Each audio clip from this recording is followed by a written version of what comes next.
Welcome everybody to the Lunch Table Podcast. If you're new to the channel, be sure to check out our other videos as well. For today's episode, we are looking back at Phase 4 of the Marvel Cinematic Universe and giving you guys our top 5 properties. So, without further ado, Akram, why don't you give us your number 5?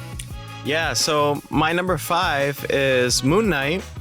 Moon Knight's a show that I wish we reviewed more, like episode by episode as we usually do. The reason why I picked Moon Knight was I think that it was really unique in a sense that it showed like Egyptian culture. Not just the old stuff, but they went to Egypt as well. And we also got Layla Hassan, the character that was, the actors in Rami, another show that we reviewed, Rami season 3. And I also love Oscar Isaac's portrayal. Like that was peak, I think, acting and like at least a series, because he had to switch personalities on the fly, and it was awesome the way how he did that. I like the redesign of the costume too. I always wondered how would they redesign Moon Knight's costume. And Khonshu was pretty great as well. Like the whole thing, I felt like was very mysterious and funny, and then it went bombastic at moments. So what did you think of Moon Knight? Yeah, Moon Knight was fun to watch. Yeah, I definitely agree. I wish we would have went episode by episode, but just because of time constraints, we couldn't. But yeah, I agree. It was a very different show from the Marvel cinema. It felt kind of like Eternals because it was like a departure. Like we didn't see much of like the rest of the MCU, but it had its own little world. It's kind of like the Defender series in a way. I did like the Egyptian kind of like iconography and like the whole vibe it gave off, and it delved more into like this like mysticism with like monsters and gods. So it almost feels like you're watching like a Black Panther movie in a way. And Oscar Isaac, yeah, I think his performance was great. The fact that he was able to portray like 3 different characters on screen was amazing. Yeah, Layla Hassan, I thought she was a great supporting actress as well. Yeah, and Khonshu was fun to watch as well. Yeah, for sure. Yeah. I think, again, I wish that we reviewed it at the time where we were still trying to figure out our schedule. And at the time, too, I think Doctor Strange came out as well. So, yeah, but what's your number 5? So my number 5 might piss people off, but it still made it to my list. And it's a movie that we didn't review, actually, Shang-Chi. This is why it's my number 5. I did enjoy the movie. When I first saw it, I thought it was great. Looking back at it, I'm not gonna lie, it was kind of mid. Like it, not in the fact. Well, here's what I did like about it. Okay, Simu Liu I loved. I think it was great. His costume was like for me. Like I wish it looked kind of cheesy because it was like he had this. It looked like he was wearing like a Michael Jackson like leather jacket, and he had like Van shoes or something. So it was like a very like confused outfit.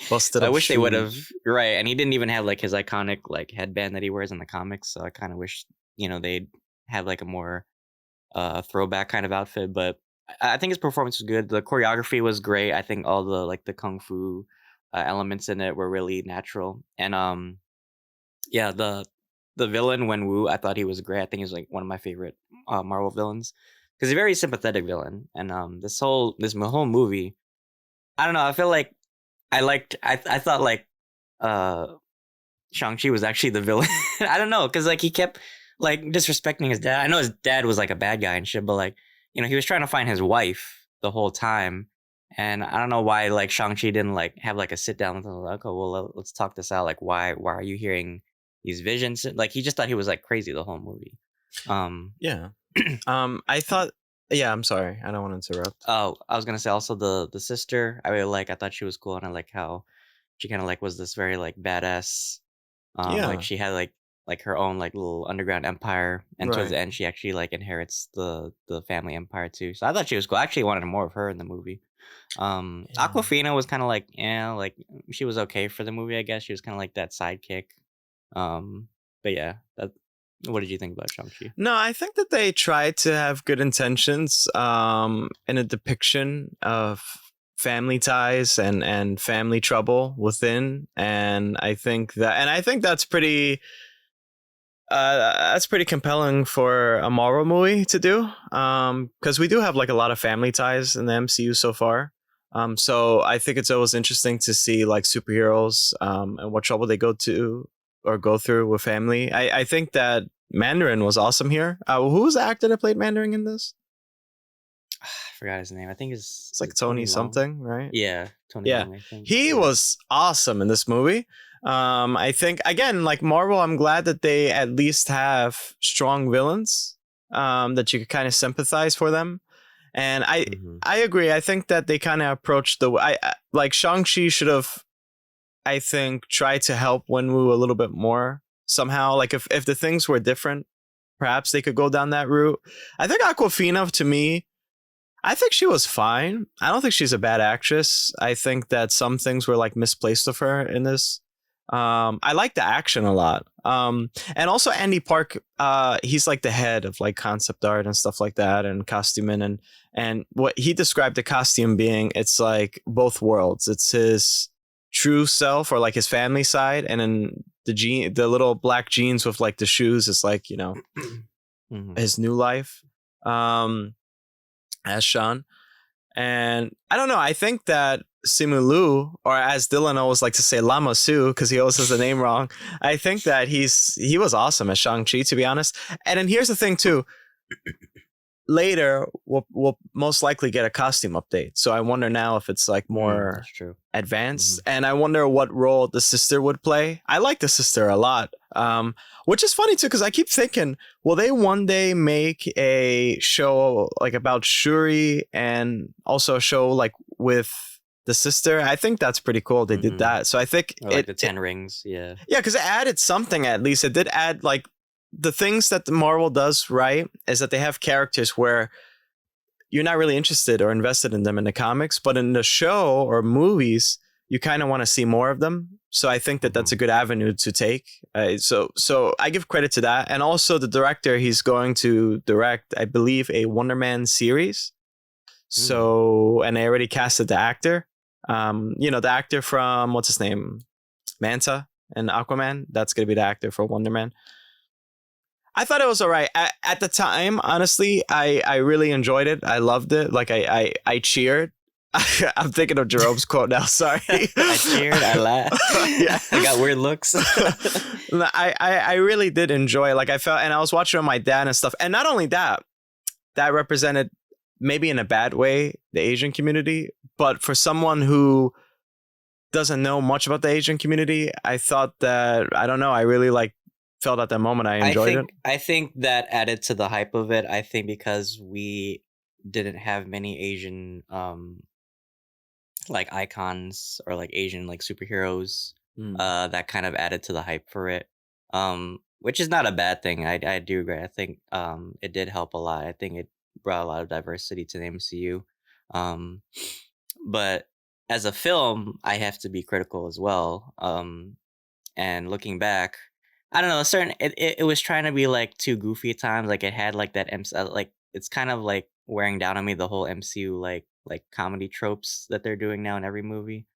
Um and the whole like fantasy element wasn't like my favorite when they were fighting like the monsters and shit. I kind of wanted to be like this big like kind of like, I don't know, Bruce Lee kind of like boss fight at the end. It was kind of like this very like Dragon Ball Z-esque fight, which wasn't bad. I mean, You I want did an like intimate, like more of like an intimate type of, yeah, something more personal, you very know, raw and gritty kind right? of like, Because yeah. when you're doing kung fu films, they're very personal. It's very Right. you know, coordinated, right?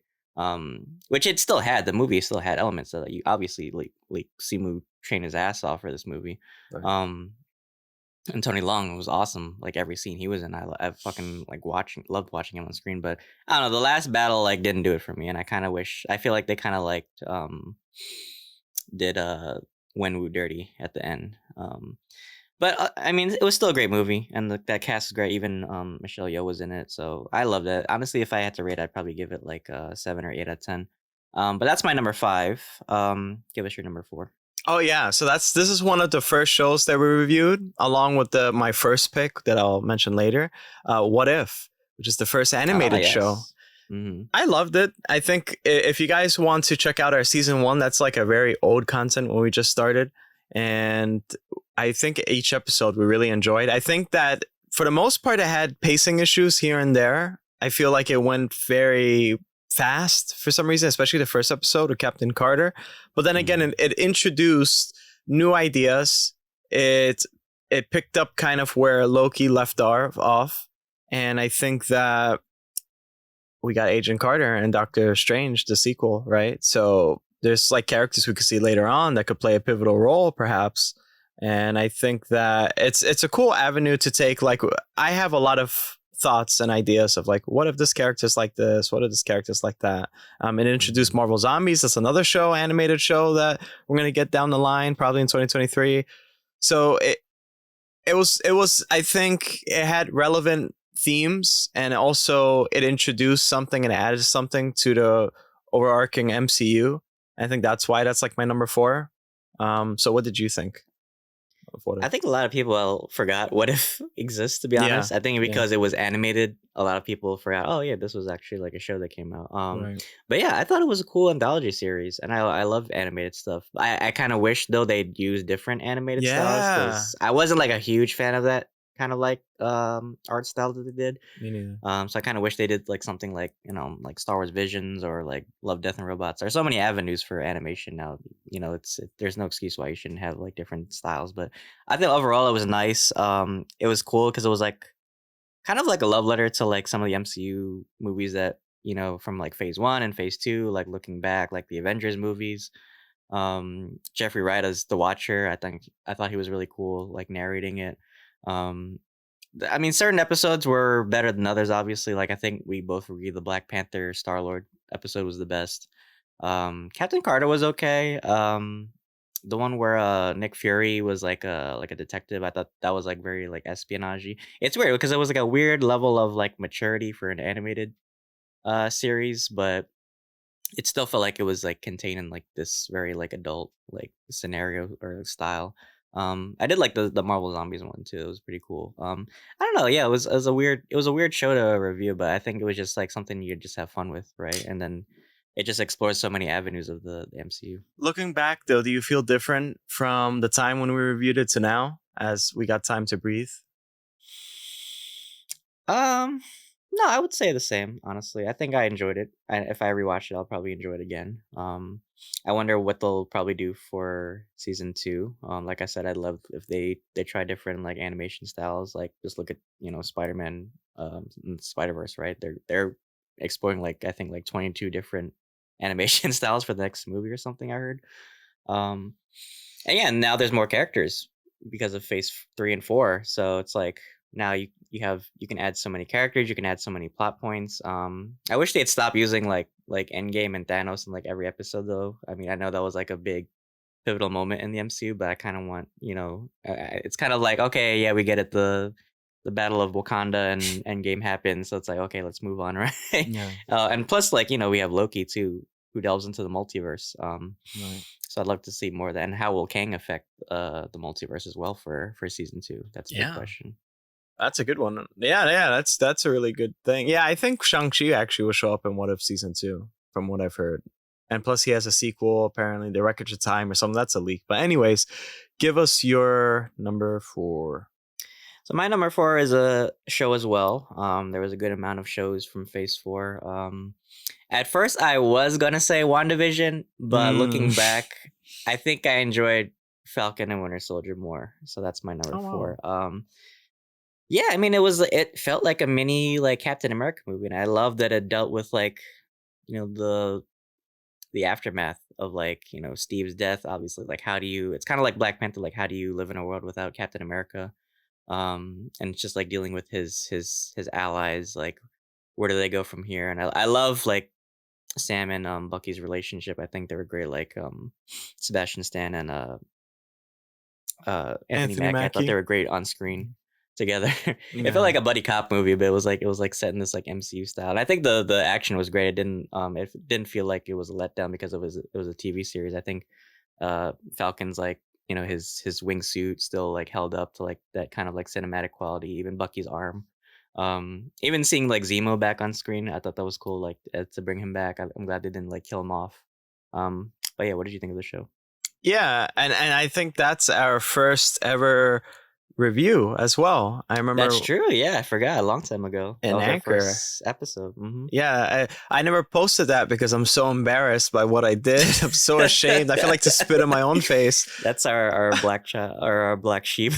Yeah, I mean, maybe one day we'll like post it as like an anniversary thing or something. But yeah, that was one of our first reviews. I think actually, if anything, everybody, we did a Let's Talk About Marvel's Avengers with Miller, and Miller gave some really great points on like the themes that happen in Falcon and the Winter Soldier. And if you guys want to check that out, link down below, because he went in depth and he basically said something around the lines of like the way how they did it wasn't the best approach to the themes about Black in America and stuff like that. And it could have been done better. It could have been done better, but it did open up that conversation, and I think yes, I think there was a lot of pressure because it was a very new idea, and they're trying to do it carefully. Yeah, but it's like, how do you have, I think the way Anthony Mackie delivered that speech in the end of the series was great, honestly. And what they did for I forgot the old guy, when they gave him a statue. I don't know. Some people complain about it because it was like, why didn't they like give him more help? Like all you did was like give him a statue. Like why didn't you like, give his story more light, right? But I don't know. It was weird. What did you feel about it? No, yeah, I mean, well, then you'll kind of go down like the reparations avenue where it's like, okay, but then why just the old guy too? So it's like, I think you have to like be in a thin line with that probably. I like you said, they approached it carefully, and again, we had John Walker. I really enjoyed his character. I enjoyed U.S. Patriot. I thought that again, it's also one of the first like goriest scenes I think that we've seen, which is not really gory, but to everybody they're making such a big deal out of it with the shield. The fight like between Bucky, and Falcon and him was amazing. It reminded me kind of, that's the funny thing too. If like every Captain America thing, always like the fight scenes are amazing. So yeah, I think it was cool, but I also think it was kind of cliche, and like at some points, and I think that the whole suit I think was awesome, but at the same time too, it was given to him by the Wakandans, and so I hope that's not going to be like a trope in the future where like everything is by Wakanda or whatever. That's kind of yeah. I mean, damn. But I also think it's a strong point to make that he's Captain America, but he doesn't have a super soldier serum in him, and of course, he has like the wings and whatever, but I think it's his drive. And I think that's what you need really to be Captain America, and your morality. He has Steve's heart. It's not the serum that made the heart. Steve. And the family thing going on. I really like that as well. I like that they kind of introduced like money stuff in the MCU. So I was like, what? He was struggling there or something. So yeah. And then again, Bucky was awesome too. It's like Bucky making amends. I think that was really a poignant thread. I think it was beautifully done. So I forgot what we rated it back then, if we ever rated it. If I were to rate it now, honestly, I probably would give it like an 8 out of 10. How would you rate that? I'd probably, I don't know what I rated, but I'd probably give it a 9 still. I think it was still a beautiful show to watch. And I think the runtime was appropriate. It didn't feel like it was too fast or slow. I forgot how many episodes. I think it was a short series actually when we when we reviewed it. But every episode I enjoyed, and I thought they wrote it very well, and it left so many like questions and cliffhangers after every episode. And yeah, the John Walker scene was very iconic. Carly, like I didn't care much about her like as a villain. One world, one people. Like she was literally just Enfys Nest in the MCU, right. But I think it was tragic, like how she went out too. And like I said, it opened up a great conversation for. I was glad Falcon when she well. died. I was like New Gunray, like victory. But moving on, I guess we're on our number 3. So what's your third pick? Yeah, Werewolf by Night. At least we reviewed that. Yes. That was amazing. That the way how it was shot, the effects that they had. I think they have a new like darker mascot in the MCU now with Man Thing. I want to see more of this darker side of the MCU. It was leaked a long time ago that there would be a Midnight Suns movie, so I'm hoping we get to see those characters. I think the whole thing was great. I think it was very fun, and it was a love letter to old horror movies, like horror classics. So I really enjoyed it a lot. What about you?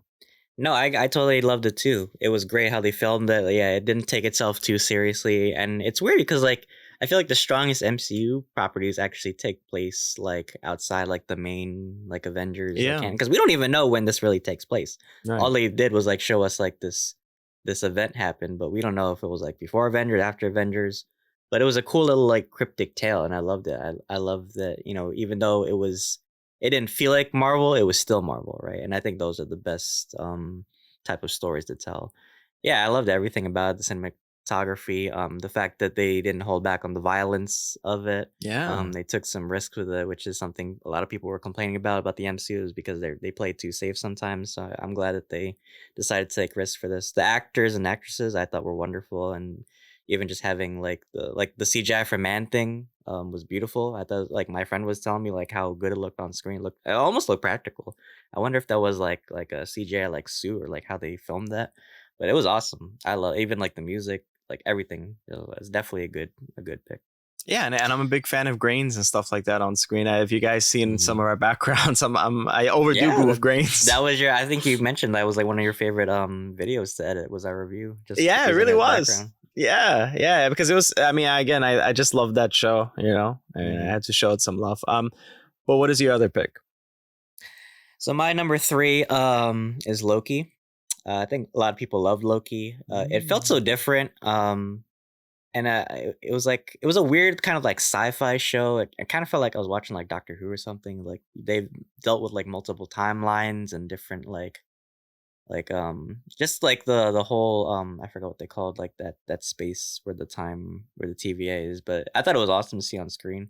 Yeah, Um and just seeing like Loki's like redemption arc was really cool, and his our introduction to Sylvie I thought was really cool as well. Like, she was a great character to bring into the MCU, and I'm so like hyped for season 2. Like, I wonder what's going to happen, especially now that Kang's in like so many like movies now. He's going to be in Quantum Mania, now he's going to be in the new Avengers movie.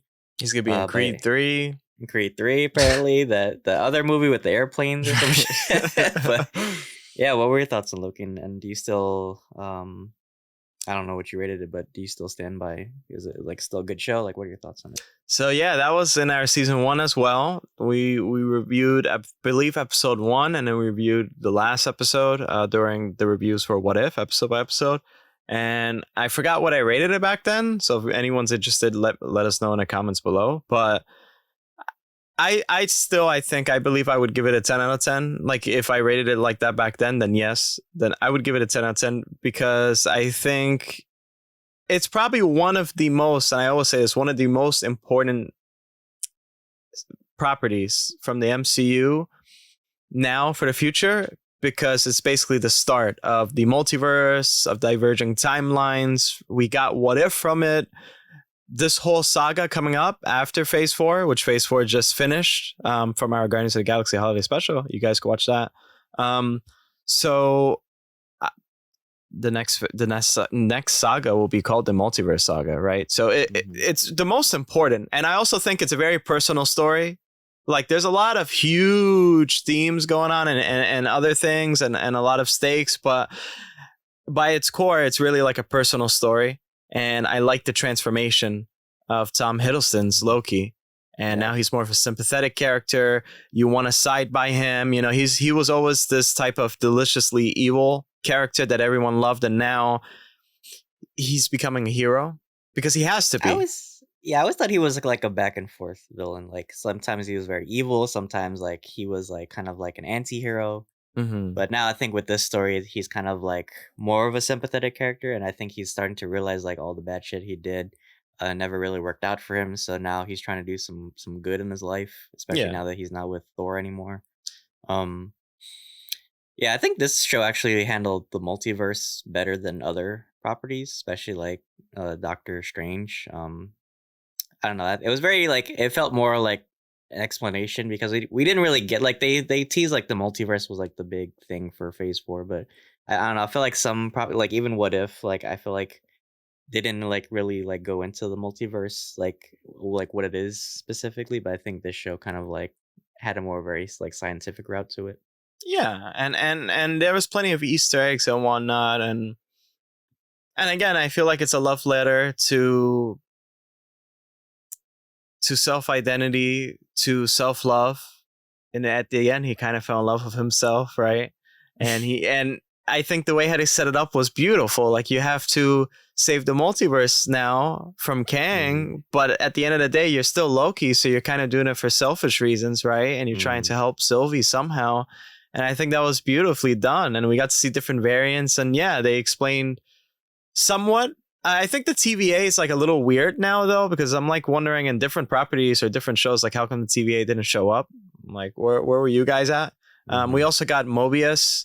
I heard a rumor that apparently Mobius will show up in Deadpool 3 or something like that. I mean, that'll be cool. But that's also like that could be another Phil Coulson type of character now with the multiverse. And I think that's also a good way to tie in if you ever want to do Agents of S.H.I.E.L.D. Because that ended in a different timeline before the Winter Soldier. So yeah, I think it's probably one of the best shows. I think it's the most hugest show they did as well. Like I can't think of like another show that was like huge as Loki was. And the CGI at the time was wonderful. That Kang reveal, you know, it's spot on. It's wonderful. Shocked the internet. Yeah, I remember we had so many theories about it, and then when they actually like showed it, it was like, oh fuck. Yeah, and it scared the internet too.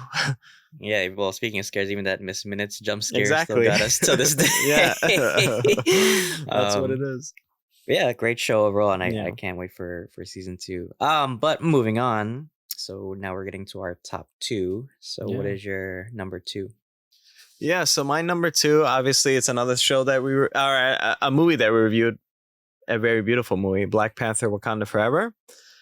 It's not like a bias thing why I put this as my number 2.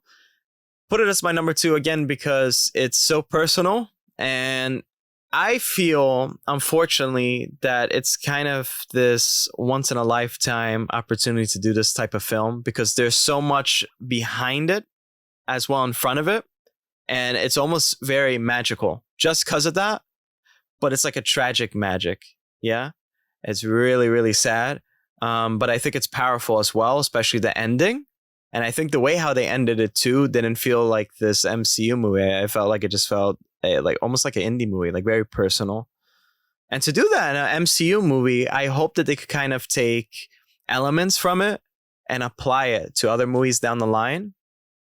But again, it's because of the tragic death of Chadwick Boseman. That's why I think that this movie was so powerful. It's really sad. And it had great villains as well.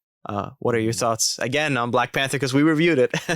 Yeah, I mean, it's on my list too. Not to be biased because we just reviewed it, but I do agree. I think it was a powerful film as well. I think it really like added so much heart and so much emotion. And yeah, it's like how do you like I said before, like how do you introduce a sequel without its lead role? And I think they did it really well. I think this is like one of the few movies where like the supporting cast actually like stepped up to like lead roles, and it was great. I was watching everybody's like chemistry on screen, even like Namor.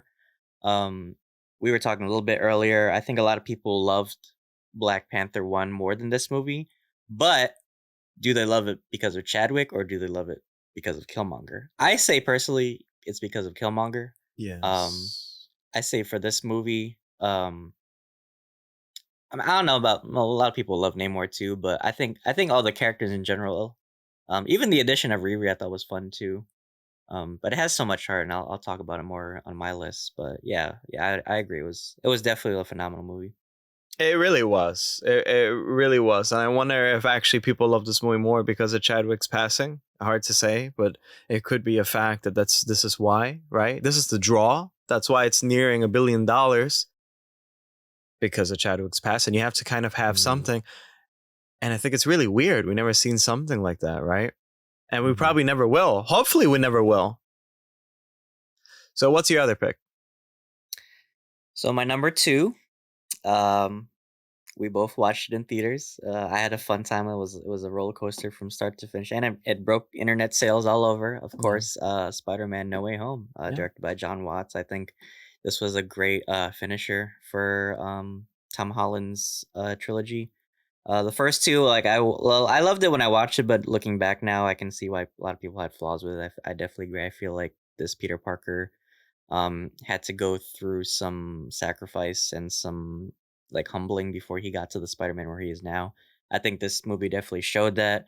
Um, I love just the inclusion of all the villains. I thought they were all great. I know it was a love letter to all the Spider-Man films that came before it.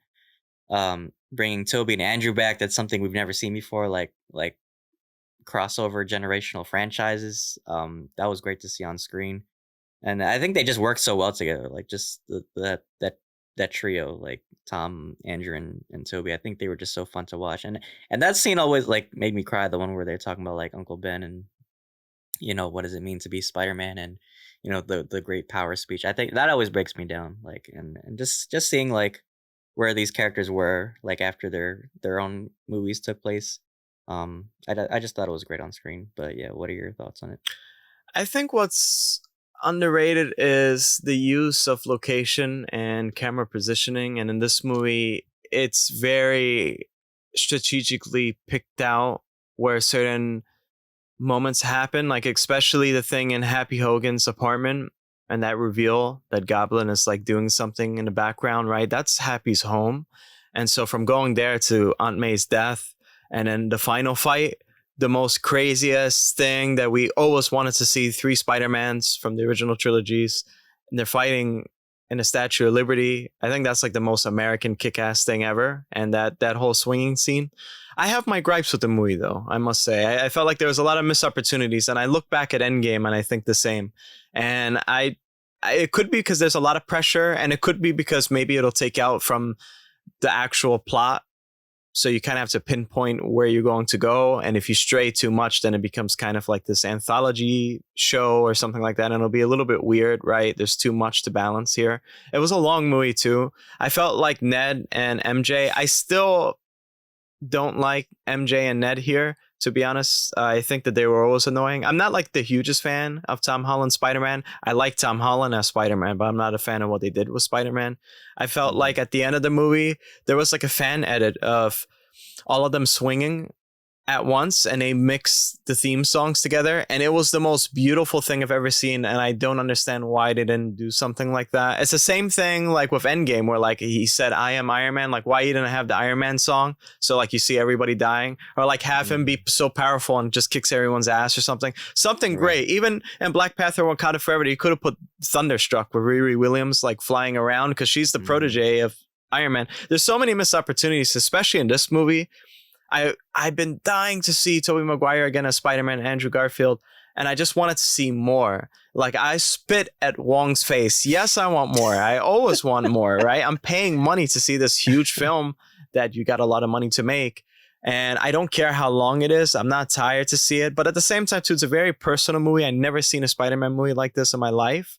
A lot of bad things happen to Peter, and at the end and that's kind of like a through line through the MCU now, especially this phase. It's like there's so much tragic stuff happening to all these characters, and they have to find a way to kind of rise up like a phoenix through the ashes. And I think that's a powerful statement.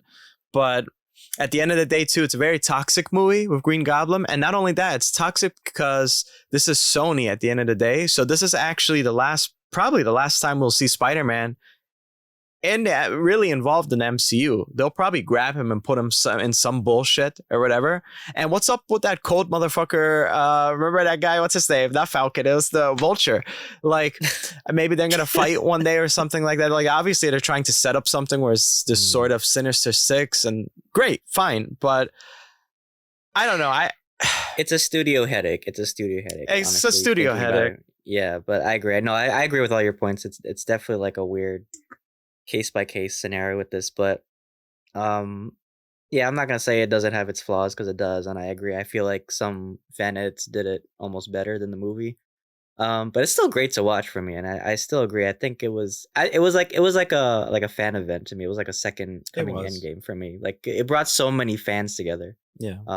Especially over like the generation, especially like us. We grew up with the Raimi films and the uh Garfield. Garfield era as well. Um, and yeah, and then just bringing this new blood, Tom Holland, in, I think it was a great way. It was kind of like his rite of passage, and that that scene where they're all hugging together. I thought it was just. I feel That like was it's at the sweet. end of this movie. Yeah, it's a sweet movie, and then just like even like the end credits, like when they had like the three is a magic number playing. I think that was just like a magical moment. Yeah. But yeah, it's gonna be weird seeing Spidey back with Sony because I already know they're gonna fuck it up. But who knows? Who knows? I'm gonna give them benefit of the doubt. But I mean, just from what I've seen with Venom and Morbius, I have my doubts. But I'll reserve that judgment for when we cross that bridge. So we are now down to our number one. So I really want to hear what you pick for number one. Yeah, I picked Loki. So Loki's my number one. And we already talked about Loki, but again, it's a really powerful show. Theme-wise, and it introduced so many elements to the MCU. Every Disney Plus show should contribute something. My honorable mention did contribute something wonderful. Loki, I think, was the start of that, and it was brilliantly done how they contributed because it led the way to the next phase, Phase 5. So those are my final thoughts on Loki. What about you? What's your final thoughts on Loki? Yeah, I think I've said my piece about Loki already, but yeah, it's a great show. Definitely, I could definitely see why you would pick it as number one. It wasn't even just like a great show. I think it was a great property overall. Definitely like felt so different and so new and fresh. It was definitely like a event where everybody was like glued to their television screens. And yeah, Tom Hiddleston, I think he nailed it, of course. So I can't wait to see what's in store for season 2.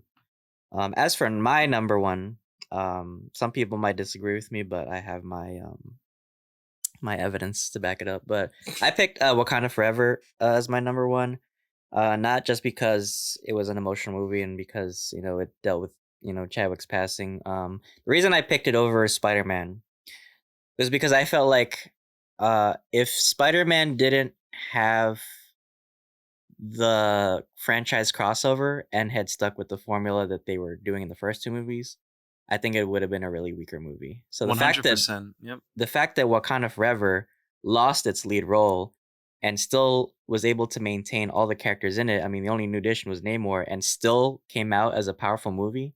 That to me shows not only one great direction, but just like great performances. Obviously, Angela Bassett. I want her to win an Oscar next year. If she doesn't, I'll spit on the Academy's faces. Just slap it. I'll burn their houses down.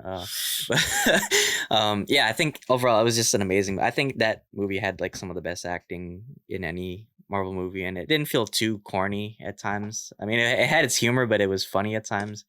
Yeah, I think overall it was an amazing movie and a great way to finish off. The ending of Phase 4. Some people might feel differently, and that's fine. You're entitled to your opinion, but that's just how I feel about it. Yeah. But we're not done yet because we have.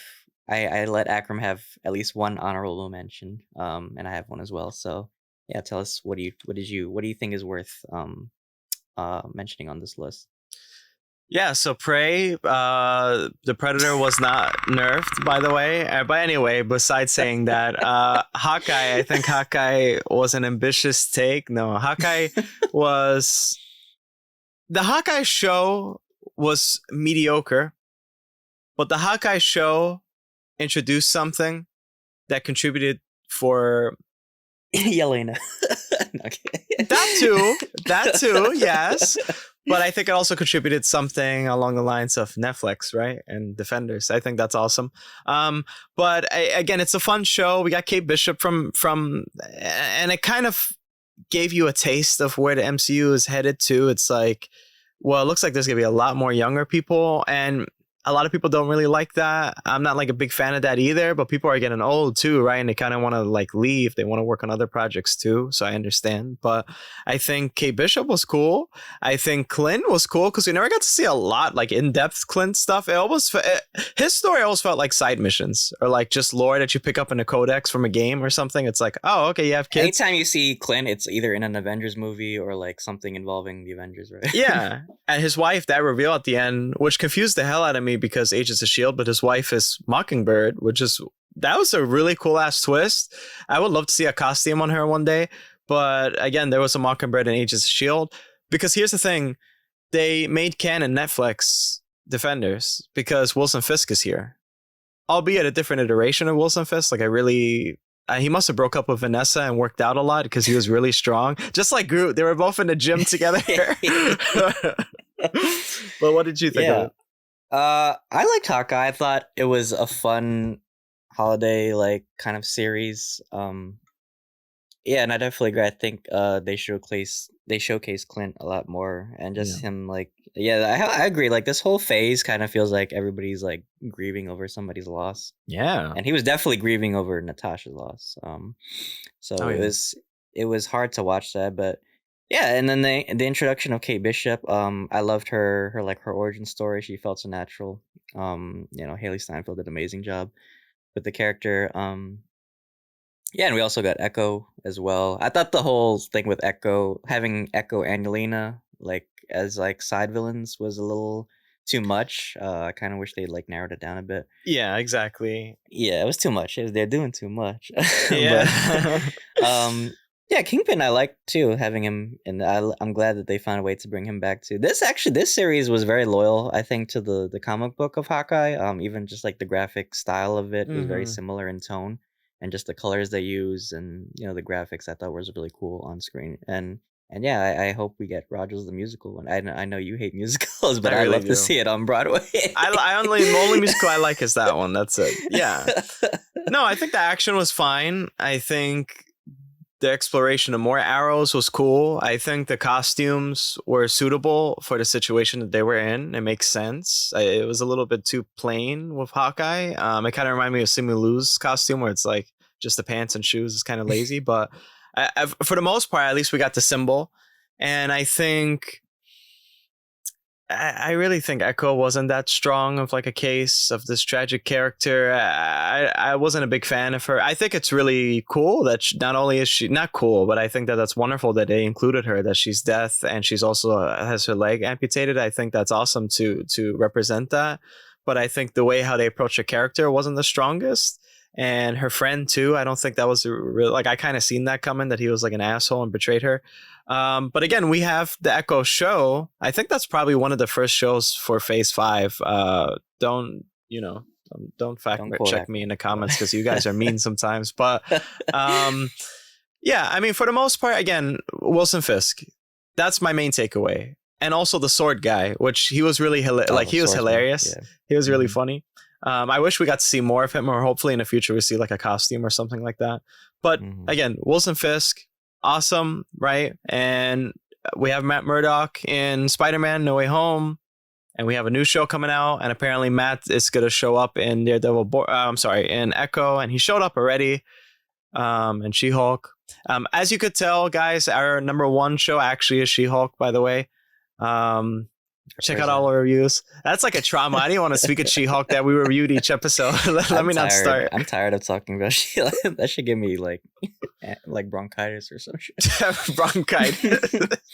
I feel so congested when I talk about it. I really do, dude. It was such a hard thing to review. I swear to God. We already said a piece about She-Hulk. Yeah, exactly.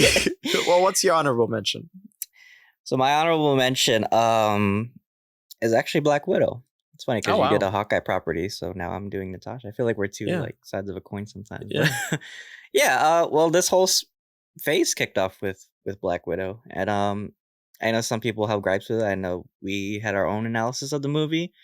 It wasn't without its flaws, but overall, I think it was an okay send off for Nat. And we've been a lot of people have been wanting a Black Widow movie for a long time. Just like Clint, she's so dependent on the Avengers when it comes to her stories. I mean, What If is the only other thing I could say, like where she like really shined. But I think this movie, and just seeing like her family trauma, and of course we got Yelena as well. Their chemistry was so like Scarlett and Florence. I just love watching. They're like Bucky and Falcon. Like they're just so natural together. Like they really feel like they're sisters. Like it's so believable. And just like I don't know, the story could have been better. It definitely felt like a better, like a carbon copy of Winter Soldier, like I said in the review. But I enjoyed it overall. Like, what did you think about it? I honestly thought That facepalm was enough. That's all yeah, you need to say. that's all. No, I honestly thought that too little, too late. I felt like they should have made a Black Widow movie in Phase 3 at least. I think that makes sense. They should have done something like that. Put respect on her name. Do a movie earlier on. Yelena, of course, that's a cool contribution, but to me, it's not like a really strong. It's not like I really cared that much. I think the family ties thing, again, that's the whole, like, also another through line is like family ties, whatever. I didn't think it was that strong either, to be honest. It didn't really make sense too, kind of like how David Harbour looked so the same back then, kind of, and the other lady looked the same. It was stupid to me. I think the whole Soviet aspect was a cool idea, but then it went full on early 2000s movie and that sky base. I was like, oh my god. I think that they picked the biggest body ass stunt double to play Taskmaster, and They then got Groot to play Taskmaster. they got Groot, and then when the mask reveal came off, I felt like yuck, like I felt like just some like reaction inside of me, like in the theaters, like it was stupid. Honestly, how I would have done Taskmaster was I would have then just made a feminine Taskmaster that has toxic traits like the Taskmaster in the comics, and make it kind of like this Spetsnaz design where, wow, you have such a beautiful lady that's so feminine looking, but at the same time too, she's like tatted, kind of like a Spetsnaz, right? She's badass. And so now you have that redesign that I think is really iconic, and with that mask. So it's like, it's almost kind of, you're playing sexy with tactical. Or like make a darker version of Nat almost. Yeah. I mean, the way how they handle it, I think was kind of nasty, to be honest. I don't know. It's like, oh my God, what? So, and also she's going to be in Thunderbolts. Taskmaster's going to be in Thunderbolts, but I saw the concept, it looked the same. So I think that's just ridiculous. Again, Yelena's in Thunderbolts, Red Guardian's in Thunderbolts. He has a new suit. I think that's cool, whatever. But the whole thing, the villain, I think, was tropey. I think for a proper send-off, the only proper send-off was the end, which is kind of lazy. Like, whatever, it led up to Infinity War. Okay, who cares? The fights were all right. The whole thing was pretty mid, honestly. If I were to go back in time and spit in my face and tell me in that review to give this movie like a 5 out of 10, I would. I'll clank that shit back. That's what I would have done, honestly. I think Taskmaster fight and stuff was cool too. I think the most prominent thing was Taskmaster, for me at least, because Taskmaster is really cool for the most part. If they didn't reveal Taskmaster identity, would you have still loved the movie?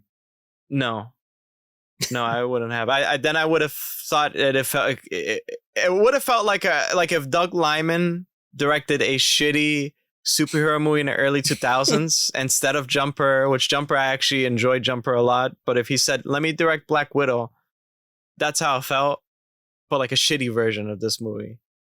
Like, this movie already is the shitty version of Doug Liman. Like, that's how I felt about it. If you guys understand now, I really didn't like that movie, so yeah. Akram's very critical when it comes to movies, but yeah, I'm gonna go like sign a petition to like delete it or something. No, it's just, it sucks because it's Scarlett Johansson's last movie and it's Black Widow. You know, it just like it really sucks. Like, why didn't we get mention all the legal battles she had with the I forgot all about that. Wow, you just brought that up. Yeah, that is true on its own, right? Yeah, it's like, but why? You know, if you wanted to do such a personal story, don't do it in the midst of, oh, I have to run because I have to fight these people. No. Give us some time to breathe. Not in a cabin that it was only like, what, 20 minutes in there or like less, 15 minutes? Like, give it the whole movie where it's like a journey. So then we all feel like to cry because we just we know that she died, right? I still think it would have been stronger as a series. If they had changed writing, it would have been better. Keep Yelena, and you could keep the whole like family aspect. Change the villains a bit, but as a series, I think it would have worked better. Well, here's the thing. So as a series, this would be Hawkeye, and this would also be a mix of Hawkeye, and it'll be a mix of Captain America, or Falcon and the Winter Soldier. Like, that's how it would kind of be in tone. And that's weird. You can't play with that because then it's like goofy. It's like, who are you catering towards? It felt very goofy at times, fun, right? Great. And then it's like sometimes you want to shut your mind off. The only scene that was the best was the fight scene in Budapest. with Elena. And again, they had the tank thing come out, and that was a little like cheesy, but that was still cool. I think that was the peak of the movie. And then later on, mid kind of, and I think that was the first like preview of VFX like being overworked, and they couldn't do their best for visual effects later on. Like, and mind you, one of the other things we don't have in our list is Thor: Love and Thunder as well. But that reminded me kind of this movie for some reason. It's like something with the direction they went was completely wrong. I think they tried to balance ideas that wasn't fully fleshed out, and they were running out of time. But that's my thoughts. So fair points. Fair points. But yeah, thank you guys. That's our thoughts on Phase 4. Sorry if we didn't get to your favorites, but of course you can watch all our reviews for all the shows that we reviewed from Phase 4 as well. You can check out our other videos, like I said. But Akram, why don't you take us away? Yeah, everybody. I want to thank all the people that's mentioning us recently in articles. We've been getting an influx of notifications as well. Thank you so much. That's due to our wonderful guest Miller. He joined us and he gave us some tea on the future of Marvel's Avengers, and a lot of people are picking up on that, and we just greatly appreciate you. If you're new to the channel, again, we love you and thank you so much for supporting us. If you subscribe too, that's wonderful. Yeah, we have plenty of content, and we have a reactions for the Game Awards. We also have predictions for the Game Awards as well. We haven't done a predictions in a long time, and we have the Pinocchio movie. School's almost finishing, so you can best believe that we're gonna hit it hard, right? And we're also gonna do a lot in the New Year's later on. So yeah, take us away. We're finishing strong for the end of the year. We are having a New Year's reflection video as well, just looking back on our podcast and where we, how we started and where we are now. But yeah, thank you to everybody that's, helped our channel grow. Miller, of course, as well. If you guys aren't checking us already, of course, you can watch us on YouTube, but you can also check us out on Anchor, Apple Podcasts, and Spotify as well.